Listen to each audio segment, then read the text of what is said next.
Here the Dormouse shook itself and began singing in its sleep, "Twinkle, twinkle, twinkle, twinkle," and went on so long that they had to pinch it to make it stop.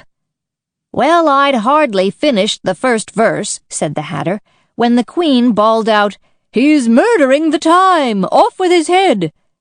"How dreadfully savage!" exclaimed Alice. "And ever since that," the Hatter went on in a mournful tone, "he won't do a thing I ask. It's always 6 o'clock now." A bright idea came into Alice's head. "Is that the reason so many tea things are put out here?" she asked. "Yes, that's it," said the Hatter with a sigh. "It's always tea time, and we've no time to wash the things between whiles." "Then you keep moving round, I suppose," said Alice. "Exactly so," said the Hatter, "as the things get used up." "But when do you come to the beginning again?" Alice ventured to ask. "Suppose we change the subject," the March Hare interrupted, yawning. "I'm getting tired of this. I vote the young lady tells us a story." "I'm afraid I don't know one," said Alice, rather alarmed at the proposal. "Then the Dormouse shall," they both cried. "Wake up, Dormouse!" and they pinched it on both sides at once. The Dormouse slowly opened his eyes. "I wasn't asleep," he said in a hoarse, feeble voice. "I heard every word you fellows were saying." "Tell us a story," said the March Hare. "Yes, please do," pleaded Alice. "And be quick about it," added the Hatter, "or you'll be asleep again before it's done." "Once upon a time there were 3 little sisters," the Dormouse began in a great hurry, "and their names were Elsie, Lacie, and Tilly, and they lived at the bottom of a well." "What did they live on?" said Alice, who always took a great interest in questions of eating and drinking. "They lived on treacle," said the Dormouse, after thinking a minute or two. "They couldn't have done that, you know," Alice gently remarked. "They'd have been ill." "So they were," said the Dormouse, "very ill." Alice tried a little to fancy to herself what such an extraordinary way of living would be like, but it puzzled her too much, so she went on. "But why did they live at the bottom of a well?" "Take some more tea," the March Hare said to Alice very earnestly. "I've had nothing yet," Alice replied in an offended tone, "so I can't take more." "You mean you can't take less," said the Hatter. "It's very easy to take more than nothing." "Nobody asked your opinion," said Alice. "Who's making personal remarks now?" the Hatter asked triumphantly. Alice did not quite know what to say to this, so she helped herself to some tea and bread and butter, and then turned to the Dormouse and repeated her question. "Why did they live at the bottom of a well?" The Dormouse again took a minute or two to think about it, and then said, "It was a treacle well." "There's no such thing," Alice was beginning very angrily, but the Hatter and the March Hare went, "Shh, shh," and the Dormouse sulkily remarked, "If you can't be civil, you'd better finish the story for yourself." "No, please go on," Alice said very humbly. "I won't interrupt you again. I dare say there may be one."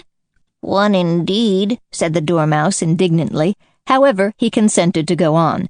"And so these 3 little sisters, they were learning to draw, you know." "What did they draw?" said Alice, quite forgetting her promise. "Treacle," said the Dormouse, without considering at all this time. "I want a clean cup," interrupted the Hatter. "Let's all move one place on." He moved on as he spoke, and the Dormouse followed him. The March Hare moved into the Dormouse's place, and Alice rather unwillingly took the place of the March Hare. The Hatter was the only one who got any advantage from the change, and Alice was a good deal worse off than before, as the March Hare had just upset the milk jug into his plate. Alice did not wish to offend the Dormouse again, so she began very cautiously. "But I don't understand. Where did they draw the treacle from?" "You can draw water out of a water well," said the Hatter, "so I should think you could draw treacle out of a treacle well, stupid?" "But they were in the well," Alice said to the Dormouse, not choosing to notice this last remark. "Of course they were," said the Dormouse, "well in." This answer so confused poor Alice that she let the Dormouse go on for some time without interrupting it. "They were learning to draw," the Dormouse went on, yawning and rubbing its eyes, for it was getting very sleepy. "And they drew all manner of things, everything that begins with an M." "Why with an M?" said Alice. "Why not?" said the March Hare. Alice was silent. The Dormouse had closed its eyes by this time and was going off into a doze, but on being pinched by the Hatter, it woke up again with a little shriek and went on. "That begins with an M, such as mouse traps, and the moon, and memory, and muchness. You know, you say things are much of a muchness. Did you ever see such a thing as a drawing of a muchness?" "Really, now you ask me," said Alice, very much confused. "I don't think—" "Then you shouldn't talk," said the Hatter. This piece of rudeness was more than Alice could bear. She got up in great disgust and walked off. The Dormouse fell asleep instantly, and neither of the others took the least notice of her going, though she looked back once or twice, half hoping that they would call after her. The last time she saw them, they were trying to put the Dormouse into the teapot. "At any rate, I'll never go there again," said Alice, as she picked her way through the wood. "It's the stupidest tea party I ever was at in all my life." Just as she said this, she noticed that one of the trees had a door leading right into it. "That's very curious," she thought. "But everything's curious today. I think I may as well go in at once." And in she went. Once more she found herself in the long hall, and close to the little glass table. "Now I'll manage better this time," she said to herself, and began by taking the little golden key and unlocking the door that led into the garden. Then she set to work nibbling at the mushroom.